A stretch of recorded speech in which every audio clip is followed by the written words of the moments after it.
बात उन दिनों की है जब नेहा ने करीब 8 साल पहले शहर की एक प्रतिष्ठित कॉलोनी में अपना घर खरीदा था। सब पड़ोसी भी बहुत अच्छे थे, तो नेहा का मन जल्द ही लग गया था। कॉलोनी की सभी महिलाएं शाम को चेयर डालकर बाहर बैठ जाती थीं और एक दूसरे के सुख दुख की बातें करती थीं। नेहा भी कभी कभी उनके पास बैठ जाया करती थी।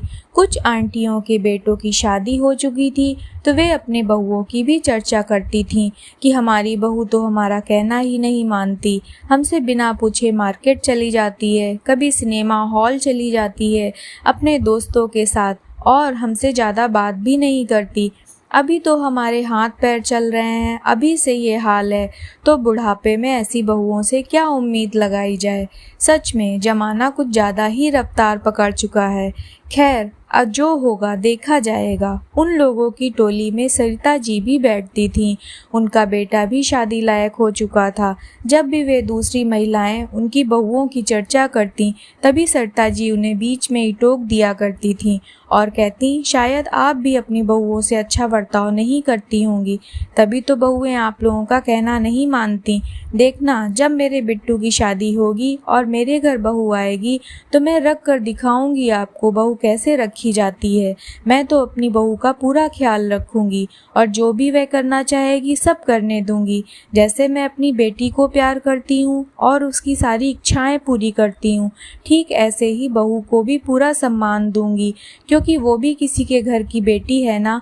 शायद आप लोगों में भी कुछ कमियां होंगी, उनको दूर करें, बहू को टोका टाकी बंद करें, फिर देखना बहू तुम्हें भी पूरा सम्मान देगी। सरिता जी ने कहा। सभी मुंह बनाती हुई वहां से ये कहते हुए अपने घर चली गईं कि जब तुम्हारी बहू आएगी तब देख लेंगे तुम कितना प्यार देती हो अपनी बहू को। अगर किसी की निभ जाए तो अच्छा ही है, हमें क्या परेशानी है। करीब 1 साल बाद सरिता जी के बेटे की शादी हो गई और उनके घर में भी बहू का आगमन हुआ। सरिता जी ने अपनी बहू के सम्मान में और स्वागत में कोई कमी नहीं छोड़ी। शुरुआत में तो दोनों सास बहू हर जगह एक साथ ही जाती हुई दिखती, कभी मार्केट जाते हुए, कभी मंदिर जाते हुए, कहीं घूमने जाते हुए, हमेशा साथ ही दिखती।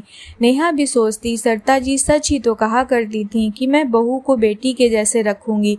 सच में आखिर वही कर दिखाया सरिता जी ने, और महिलाओं को भी सरिता जी से सीख लेनी चाहिए ताकि पारिवारिक माहौल भी सुखमय रहे और दूसरे लोग भी प्रेरणा ले सकें। और अब तो आसपास की महिलाएं भी कहती, सच में सरिता ने तो अपनी बहू से अच्छा तालमेल बना लिया है। चलो अच्छा है। लेकिन करीब 6 महीने बाद ही सरिता जी के घर में भी हलचल होने लगी। लड़ाइयों की आवाज़ें बाहर तक आने लगी थीं। दोनों सास बहू में महाभारत शुरू हो चुका था। एक बार तो इतनी जोर की लड़ाई हुई कि सारे पड़ोसन भी बाहर एकत्रित हो गईं और कहने लगीं कि सरिता क्या बात है, इतना क्यों लड़ाई कर रही हो अपनी बहू से।